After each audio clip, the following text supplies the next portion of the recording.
তোমাদের আবার একটা নতুন ভিডিওতে স্বাগত জানাই। পিজি অ্যাডমিশন 2022 তার জার্নি কিন্তু অলরেডি শুরু হয়ে গেছে। আমাদের চ্যানেলে তোমরা পিজি অ্যাডমিশন রিলেটেড সমস্ত তথ্য কিন্তু একের পর এক পাচ্ছ। প্রথমত পিজি অ্যাডমিশন কবে থেকে শুরু হচ্ছে, পিজি অ্যাডমিশনে এন্ট্রান্স হচ্ছে কি হচ্ছে না, উচ্চশিক্ষা দপ্তরের নির্দেশিকাতে কি বলা রয়েছে, এই সম্পূর্ণ ডিটেল নিয়ে একটা ভিডিও অলরেডি আমি করে দিয়েছি। তারপরে ওয়েস্ট বেঙ্গল স্টেট ইউনিভার্সিটির আন্ডারে কি কি কোর্সেস করানো হয়ে থাকে, wbsuতে যারা পিজি অ্যাডমিশন নিতে চাও তাদের খরচা কত হয়ে থাকে, কি কি ফেসিলিটিস রয়েছে, এই নিয়েও আমাদের চ্যানেলে ভিডিও অলরেডি চলে এসেছে। তারপরে আমরা যদি দেখছি যে বর্তমান সিচুয়েশনে দাঁড়িয়ে রাজ্যের বিভিন্ন প্রান্তে যে সমস্ত ইনস্টিটিউশনগুলো রয়েছে অনেক ক্ষেত্রে আবার এন্ট্রান্সের তথ্যও চলে আসছে, অর্থাৎ এন্ট্রান্স পরীক্ষা ছাড়া যে অ্যাডমিশন হচ্ছে এমনটা নয়, এন্ট্রান্স পরীক্ষা কিন্তু কিছু কিছু জায়গাতে হচ্ছে, এটা কিন্তু আমাদের মাথায় রাখতে হবে। আর ঠিক সেই দৃষ্টিকোণ থেকে তার উপরে ভিত্তি করে আমরা অলরেডি আজকে সকালবেলা এন্ট্রান্সের উপরে কিন্তু একটা ভিডিও তোমাদের জন্য পাবলিশ করে দিয়েছি। অর্থাৎ এন্ট্রান্স পরীক্ষা দিতে গেলে কত কত মার্কসের তোমাদের পরীক্ষা হয়ে থাকে, এন্ট্রান্সের সময় কত হয়ে থাকে, এন্ট্রান্সের প্রশ্ন কেমন হয়ে থাকে, তার জার্নি অলরেডি শুরু করেছি। আজকে বাংলা সাবজেক্টের ওপরে এন্ট্রান্সের একটা প্রশ্নপত্র দেখিয়ে তোমাদেরকে আমি বলে দিয়েছি কিভাবে টোটাল এন্ট্রান্স পরীক্ষাটা হয়। তো এইভাবে সম্পূর্ণ ভিডিওগুলো তোমাদেরকে দেখতে হবে। পিজি অ্যাডমিশন রিলেটেড সমস্ত তথ্যগুলো পাওয়ার জন্য আমাদের সাথে জুড়ে থাকতে হবে, চ্যানেলটি সাবস্ক্রাইব করে পাশে থাকা বেল আইকনটি ক্লিক করার মাধ্যমে। নতুন হয়ে থাকলে অবশ্যই ক্লিক করে দিতে হবে, বন্ধুদের মাঝে একটু শেয়ার করতে হবে, ভিডিওটাতে লাইক করতে হবে এবং কমেন্ট করতে হবে তোমার প্রিয় কলেজ বা ইউনিভার্সিটিগুলো কি কি। wbsu নিয়ে এসেছি একের পর এক বিভিন্ন কলেজ বা ইউনিভার্সিটি ওয়াইজ কিন্তু এবার তথ্য তোমাদের সামনে নিয়ে চলে আসবো, তার জন্য কমেন্ট মাস্ট করতে হবে। আজকে নিয়ে চলে এলাম বিদ্যাসাগর ইউনিভার্সিটির আন্ডারে one of the leading college Medinipur autonomous college, A+ গ্রেডের একটি কলেজ। তারপর যে কলেজটি আসে আমাদের রাজ্যের ওয়ান অফ দ্য লিডিং তথা Vidyasagar university one of the leading college রাজা নরেন্দ্র লাল খান ওম্যান কলেজ, যেটাকে আমরা গোপ কলেজ নামেও চিনি। বর্তমানে আমাদের গোটা ইন্ডিয়ার মধ্যে 73 নাম্বার পজিশনে রয়েছে NIRF র্যাঙ্কিংয়ে, যে কলেজটিতে কিন্তু তোমরা বিভিন্ন ফেসিলিটিস পেয়ে যাচ্ছ এবং এই কলেজে ভর্তির প্রক্রিয়া অলরেডি শুরু হয়ে গেছে, ফর্ম ফিল আপ শুরু হয়ে গেছে।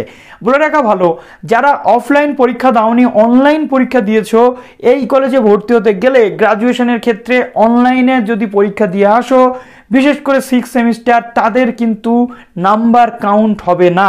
এটা আমরা মোটামুটিভাবে যেটা জানতে পারলাম যে গ্রাজুয়েশনে অনলাইন পরীক্ষা হচ্ছে রাজ্যের বিভিন্ন ইউনিভার্সিটিতে বা বিভিন্ন কলেজে, তাহলে অনলাইনে পরীক্ষা দিলে কেন নাম্বার কাউন্ট হবে না, এই প্রশ্নের উত্তরটা কিন্তু আমাদের মাথায় অন্তত ঢুকলো না। এখানে এন্ট্রান্স পরীক্ষা হতে চলেছে 50 নাম্বারের এন্ট্রান্স পরীক্ষা এবং এন্ট্রান্সের পাশাপাশি কি কি থাকছে সম্পূর্ণ তথ্যটা তোমাদের এই ভিডিওতে জানিয়ে দেবো, কাজে এই ভিডিওটা সম্পূর্ণ দেখো। আমরা চলে এলাম রাজা নরেন্দ্র লাল খান ওমেন্স কলেজের যে ওয়েবসাইটটা রয়েছে সেই ওয়েবসাইটেতে। এটা একটা অটোনোমাস কলেজ এবং এটা আমাদের যে মেদিনীপুর ডিস্ট্রিক্টে কিন্তু অবস্থিত, যেটাকে বলা হয় গোপ কলেজ। তো এই কলেজটা শুধুমাত্র মেয়েদের জন্য, যেহেতু ওমেন্স কলেজ। তো এখানে অলরেডি ফর্ম ফিল আপের যে প্রসেস সেটা চলছে, 20/7 থেকে শুরু হয়ে গেছে এবং 28/8 পর্যন্ত চলবে, এর মধ্যে তোমাদের ফর্ম ফিল আপটা করে নিতে হবে। তো চলো এবার আমরা এই কলেজের যে অ্যাডমিশন প্রসিডিওর শুরু হতে চলেছে বা অ্যাডমিশন প্রসেস হবে সেটা নিয়ে একটু ডিসকাস করি। প্রথমত দেখো, এখানে তোমাদের পার্সেন্টেজ থেকে মানে গ্রাজুয়েশনের পার্সেন্টেজ থেকে 50% এবং এন্ট্রান্সের পার্সেন্টেজ কিন্তু 50% ওয়েটেজ ক্যারি করবে, অর্থাৎ এই করে 100% মার্কস নিয়ে তোমাদের অ্যাডমিশনটা চলবে। 20 রেশিওতে ভর্তি হবে, 20% এবং 80% হচ্ছে নিজের ক্যান্ডিডেট, অর্থাৎ বিদ্যাসাগর ইউনিভার্সিটি বা বিদ্যাসাগর ইউনিভার্সিটির বিভিন্ন স্টুডেন্টস যারা রয়েছে এবং 20% হচ্ছে বাইরের ইউনিভার্সিটির স্টুডেন্টস। নেক্সট এখানে দেখো, এবার দেখো সিট সংখ্যাগুলো দেখাচ্ছি। MA বাংলাতে 50টা সিট পাচ্ছ, সংস্কৃতে 50টা, হিস্ট্রিতে 30টা পাচ্ছ, রবীন্দ্রসঙ্গীতে পাচ্ছ 20টা এবং হিন্দুস্তানি ভোকাল মিউজিকে পাচ্ছ 20টা সিট। তারপরে তোমরা পাচ্ছ দেখো সায়েন্স ফ্যাকাল্টির আন্ডারে এখানে MSc applied mathematics with oceanography এবং কম্পিউটার প্রোগ্রাম, যেটাতে 30টা সিট পাচ্ছ, বটানিতে 30টা সিট পাচ্ছ, হিউম্যান ফিজিওলজিতে 30টা সিট, জিওগ্রাফি, ফুড সায়েন্স এবং নিউট্রিশন, জুওলজি, কেমিস্ট্রি, এই সিটগুলো কিন্তু তোমরা এখান থেকে পেয়ে যাচ্ছ।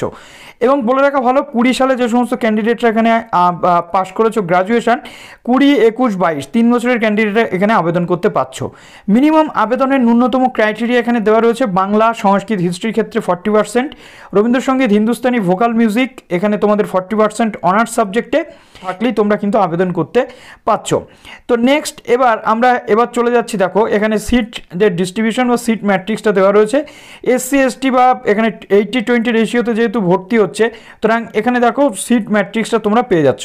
সবচেয়ে গুরুত্বপূর্ণ যে বিষয়টা সকালবেলার ভিডিওতে আমি বলেছি, আরও একবার বলছি, প্রথমত এখানে 2 মার্কস করে কিন্তু তোমাদের থাকে এন্ট্রান্সে, অর্থাৎ এন্ট্রান্স যারা দিচ্ছ তাদের 2 মার্কস করে তোমাদের থাকছে।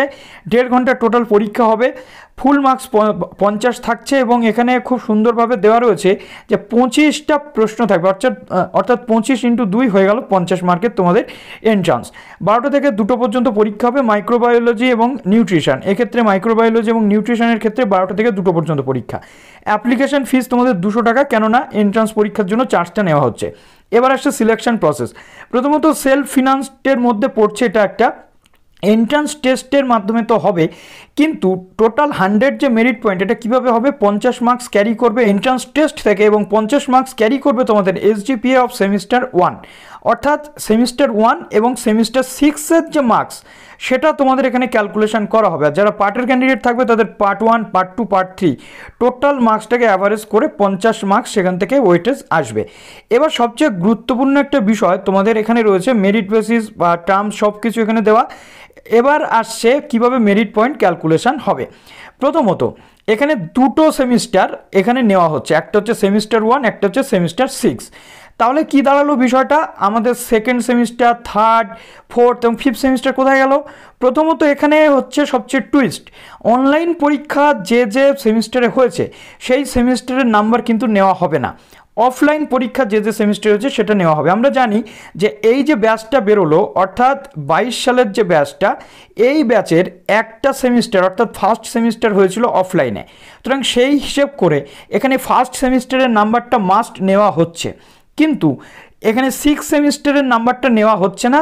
যাদের 6 সেমিস্টার অফলাইন হয়েছে, লাইক ক্যালকাটা ইউনিভার্সিটির স্টুডেন্টস, তাদের এখানে নেওয়া হবে, লাইক KNU এর স্টুডেন্ট, তাদের কিন্তু 6 সেমিস্টারটা যোগ হবে। কিন্তু যারা অনলাইন পরীক্ষা দিয়েছে, ইভেন আমরা দেখেছি যে গোপ কলেজে অফলাইন পরীক্ষা হয়েছিল 6 সেমিস্টার, যে কলেজ অফলাইন পরীক্ষা নিয়েছে তারা নিশ্চয়ই অফলাইন পরীক্ষাকেই প্রেফারেন্স দিচ্ছে। এবং দেখো এখানে গুরুত্বপূর্ণ বিষয় হচ্ছে, যেটা সেমিস্টার 1 থেকে চলে আসছে 7.48 SGPA, এটা একটা এক্সাম্পল, এবং সেমিস্টার 6-এর 9.00 SGPA। এবার মেরিট পয়েন্টটা কীভাবে ক্যালকুলেশন হবে, দেখো প্রথমত এন্ট্রান্স টেস্ট থেকে 50% আসছে ক্যালকুলেশন, অর্থাৎ ওয়েটেজ, তার সাথে প্লাস করা হচ্ছে ফার্স্ট সেমিস্টারের মার্কস প্লাস 6 সেমিস্টারের মার্কস,